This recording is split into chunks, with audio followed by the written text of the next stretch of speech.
How to merge Word document files. Hello everyone, welcome back to our channel and today we are back again with a new video. So without any delay, let's get into it. For that, firstly open MS Word application on your device. After that, from the top in the home menu, you simply need to go to Insert.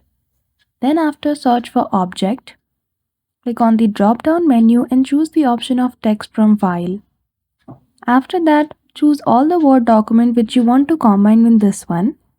And as you can see, the Word documents have been merged. After you are done with editing both the merged file, you can simply click on Save and then you're good to go. So that's it. Just like that, you will be able to merge Word document files together. So I hope you found this video helpful.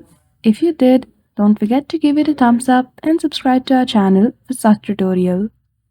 Thank you for watching till the end.